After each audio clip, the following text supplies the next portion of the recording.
Summa Theologica, pars prima, on the angels and on the 6 days, by St. Thomas Aquinas. Question 60. Of the love or dilection of the angels. The next subject for our consideration is that act of the will which is love or dilection, because every act of the appetitive faculty comes of love. Under this heading there are 5 points of inquiry. 1. Whether there is natural love in the angels.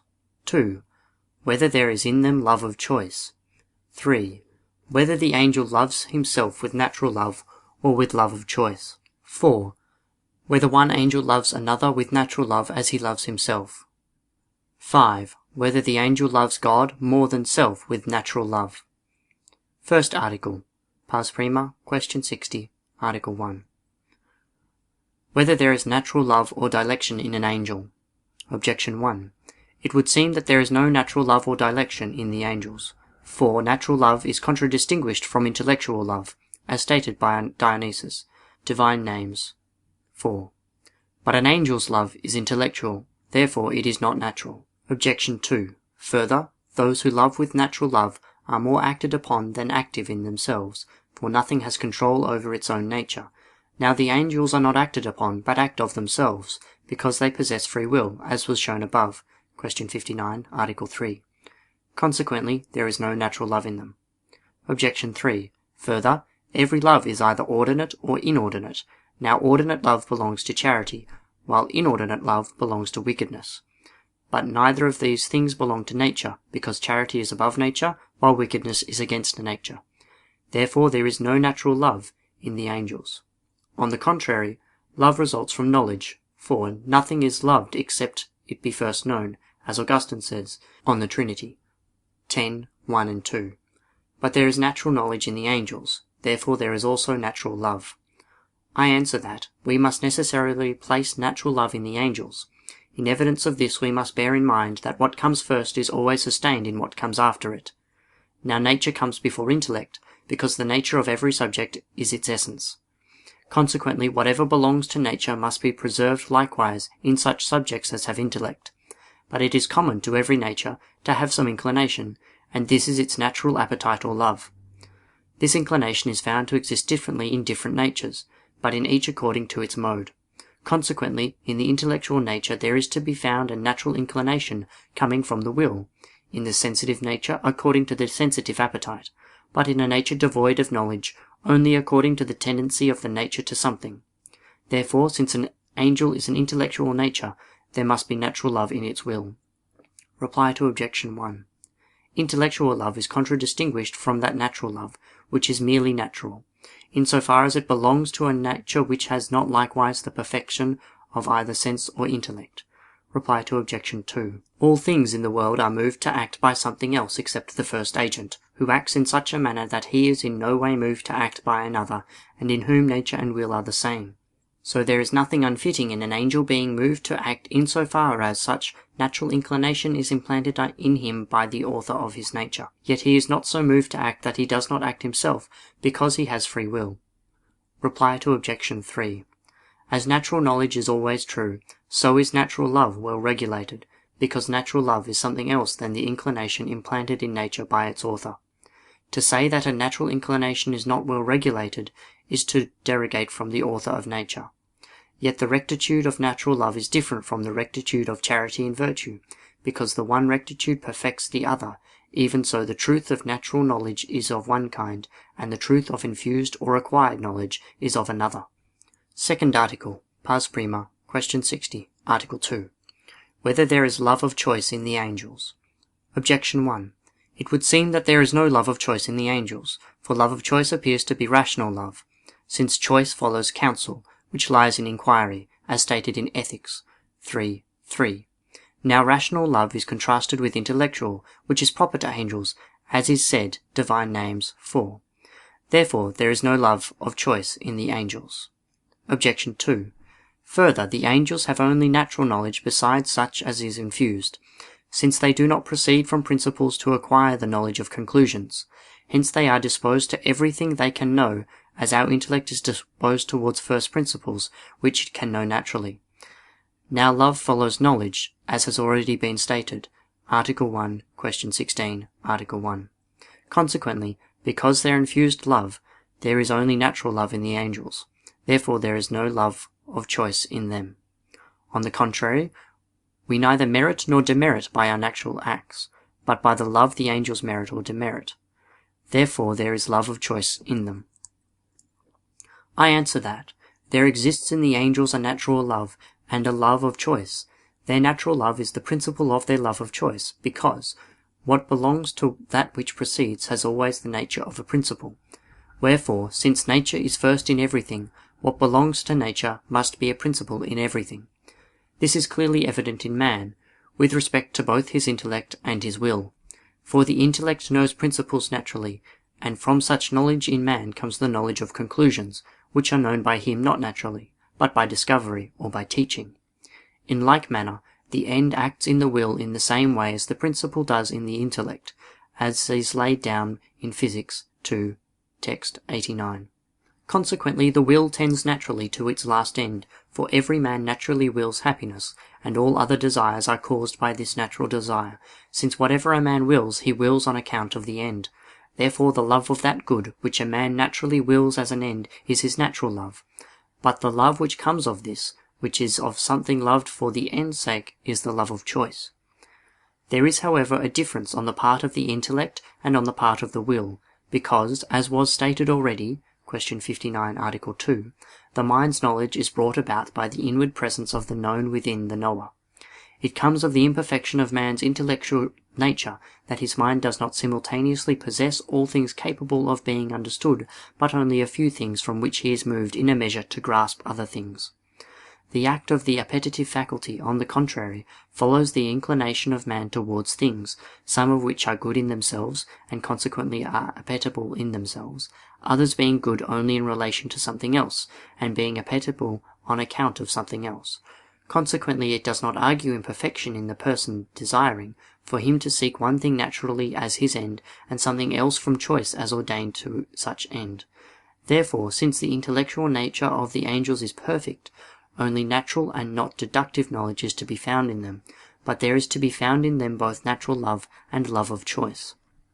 In saying all this, we are passing over all that regards things which are above nature, since nature is not the sufficient principle thereof, but we shall speak of them later on. Question 62. Reply to objection 1. Not all love of choice is rational love, according as rational is distinguished from intellectual love. For rational love is so called which follows deductive knowledge, but as was said above, question 59, article 3 and 1, when treating of free will, every choice does not follow a discursive act of the reason, but only human choice. Consequently the conclusion does not follow. The reply to the second objection follows from what has been said. Third article, pars prima, question 60, article 3. Whether the angel loves himself with both natural love and love of choice. Objection 1. It would seem that the angel does not love himself both with natural love and a love of choice. For as we said in article 2, natural love regards the end itself, while love of choice regards the means to the end. But the same thing with regard to the same cannot be both the end and a means to the end. Therefore natural love and the love of choice cannot have the same object. Objection 2. Further, as Dionysius observes, Divine Names 4, love is a uniting and a binding power. But uniting and binding imply various things brought together. Therefore the angel cannot love himself.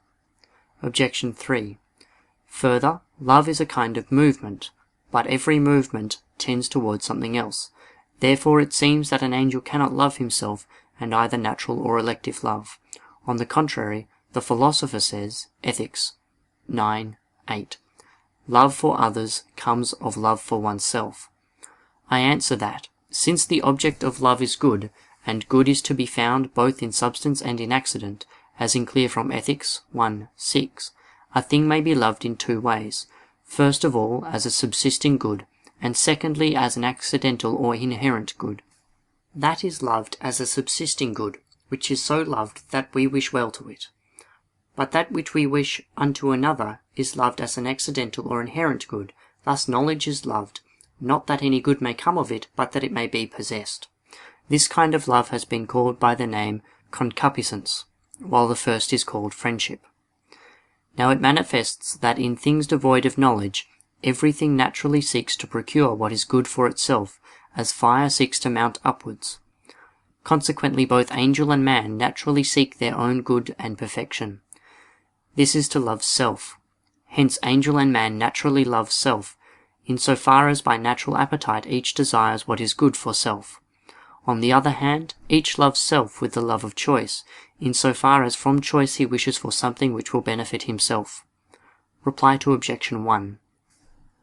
It is not under the same, but under quite different aspects that an angel or a man loves self with natural and with elective love, as was observed above. Reply to objection 2. As to be one is better than to be united, so there is more oneness in love which is directed to self than in love which unites one to others. Dionysius uses the terms uniting and binding in order to show the derivation of love from self to things outside self, as uniting is derived from unity. Reply to objection 3.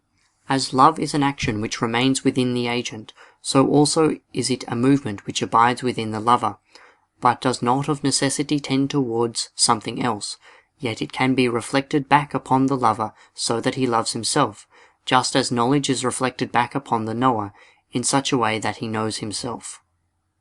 Fourth article. Pars prima. Question 60, Article 4. Whether an angel loves another with natural love as he loves himself. Objection 1. It would seem that an angel does not love another with natural love as he loves himself, for love follows knowledge. But an angel does not know another as he knows himself, because he knows himself by his essence, while he knows another by its similitude, as was said above. Question 56, Articles 1 and 2. Therefore it seems that one angel does not love another with natural love as he loves himself. Objection 2. Further, the cause is more powerful than the effect, and the principle than what is derived from it. But love for another comes of love for self, as the Philosopher says, Ethic 9:8. Therefore one angel does not love another as himself, but loves himself more. Objection 3. Further, natural love is of something as an end, and is unremovable. But no angel is the end of another, and again such love can be severed from him, as is the case with the demons, who have no love for the good angels. Therefore an angel does not love another with natural love as he loves himself. On the contrary, that seems to be a natural property which is found in all, even in such as devoid of reason. But every beast loves its like, as is said, Sirach 13:19. Therefore an angel naturally loves another as he loves himself. I answer that, as was observed in Article 3, both angel and man naturally love self. Now what is one with a thing, is that thing itself. Consequently every thing loves what is one with itself. So if this be one with it by natural union, it loves it with natural love, but if it be one with it by non-natural union, then it loves it with non-natural love. Thus a man loves his fellow townsman with a social love, while he loves a blood relation with natural affection, in so far as he is one with him in the principle of natural generation. Now it is evident that what is generally or specifically one with another is the one according to nature, and so everything loves another which is one with it in species, with a natural affection, in so far as it loves its own species. This is manifest even in things devoid of knowledge, for fire has a natural inclination to communicate its form to another thing, wherein consists this other thing's good. It is naturally inclined to seek its own good, namely to be borne upwards. So then, it must be said that one angel loves another with natural affection, in so far as he is one with him in nature. But so far as an angel has something else in common with another angel, or differs from him in other respects, he does not love him with natural love. Reply to objection 1. The expression as himself can in one way qualify the knowledge and the love on the part of the one known and loved, and thus one angel knows another as himself, because he knows the other to be even as he knows himself to be. In another way the expression can qualify the knowledge and the love on the part of the knower and lover, and thus one angel does not know another as himself, because he knows himself by his essence, and the other not by the other's essence. In like manner he does not love another as he loves himself, because he loves himself by his own will, but he does not love another by the other's will. Reply to objection 2. The expression as does not denote equality but likeness. For since natural affection rests upon natural unity, the angel naturally loves less what is less one with him. Consequently, he loves more what is numerically one with himself, than what is one only generically or specifically. But it is natural for him to have a like love for another as for himself, in this respect, that as he loves self in wishing well to self, so he loves another in wishing well to him. Reply to Obj. 3. Natural love is said to be the end, not as of that end to which good is willed, but rather as of the good which one wills for oneself, and in consequence for another, as united to oneself. Nor can such natural love be stripped from the wicked angels, without their still retaining a natural affection towards the good angels, in so far as they share the same nature with them. But they hate them, in so far as they are unlike them, according to righteousness and unrighteousness. Fifth article, Pars Prima, question 60, article 5. Whether an angel by natural love loves God more than he loves himself. Objection 1. It would seem that an angel does not love God by natural love more than he loves himself, for as was stated in Article 4, natural love rests upon natural union. Now the divine nature is far above the angelic nature. Therefore, according to natural love, the angel loves God less than self, or even than another angel. Objection 2. Further, that on account of which a thing is such, it is yet more so. But every one loves another with natural love for his own sake, because one thing loves another as good for itself. Therefore the angel does not love God more than self with natural love. Objection 3. Further, nature is self-centered in its operation, for we behold every agent acting naturally for its own preservation. But nature's operation would not be self-centered were it to tend towards anything else more than to nature itself. Therefore, the angel does not love God more than himself from natural love. Objection 4. Further, it is proper to charity to love God more than self. But to love from charity is not natural to the angels, for it is poured out upon their hearts by the Holy Spirit who is given to them, as Augustine says. The City of God, 12:9. Therefore the angels do not love God more than themselves by natural love. Objection 5. Further, natural love lasts while nature endures. By the love of God more than self does not remain in the angel or man who sins. For Augustine says, The City of God, 14. Two loves have made two cities, namely love of self unto the contempt of God has made the earthly clay, while love of God unto the contempt of self has made the heavenly city. Therefore it is not natural to love God more than self. On the contrary, all the moral precepts of law come to the law of nature, but the precept of loving God more than self is a moral precept of the law. Therefore it is of the law of nature. Consequently from natural love the angel loves God more than himself. I answer that, there have been some who maintained that an angel loves God more than himself with natural love, both as to the love of concupiscence, through his seeking the divine good for himself rather than his own good, and in a fashion as to the love of friendship, in so far as he naturally desires a greater good to God than to himself, because he naturally wishes God to be God, while as for himself he wills to have his own nature. But absolutely speaking, out of the natural love he loves himself more than he does God, because he naturally loves himself before God and with greater intensity. The falsity of such an opinion stands in evidence, if one but consider with the natural movement tends in the natural order of things, because the natural tendency of things devoid of reason shows the nature of the natural inclination residing in the will of an intellectual nature. Now in natural things, everything which, as such, naturally belongs to another is principally and more strongly inclined to that other to which it belongs, than towards itself.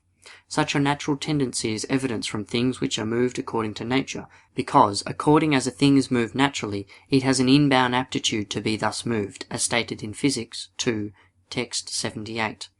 For we observe that the part naturally exposes itself in order to safeguard the whole, as, for instance, the hand is without deliberation exposed to the blow for the whole body's safety. And since reason copies nature, we find the same inclination among the social virtues, for it behooves the virtuous citizen to expose himself to the danger of death for the public weal of the state. And if man were a natural part of the city, then such inclination would be natural to him.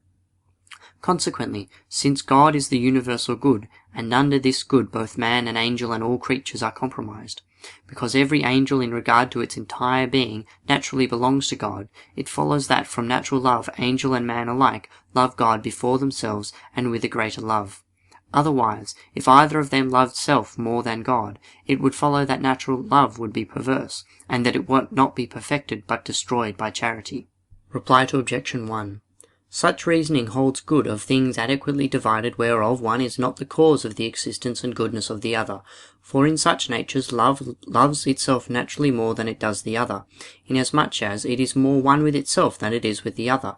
But where one is the whole cause of the existence and goodness of the other, that one is naturally more loved than the self, because, as we said above, each part naturally loves the whole more than itself, and each individual naturally loves the good of the species more than its own individual good. Now God is not only the good of one species, but is absolutely the universal good. Hence everything in its own way naturally loves God more than itself. Reply to Objection 2. When it is said that God is loved by an angel in so far as he is good to the angel, if the expression in so far denotes an end, then it is false.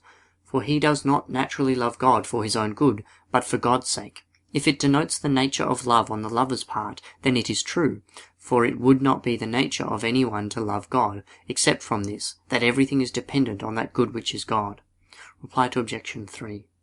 Nature's operation is self-centered not merely as to the certain particular details, but much more as to what is common, for everything is inclined to preserve not merely its individuality, but likewise its species.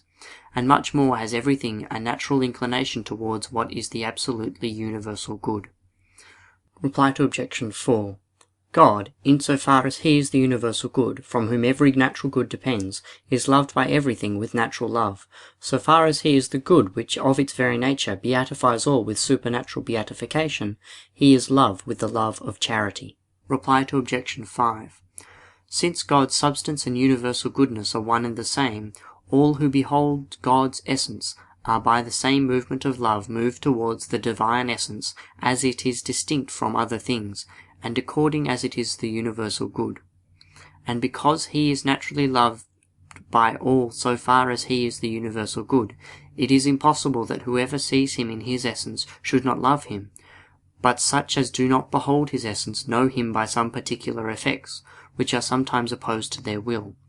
So in this way they are said to hate God, yet nevertheless, so far as he is the universal good of all, everything naturally loves God more than itself. End of question 60.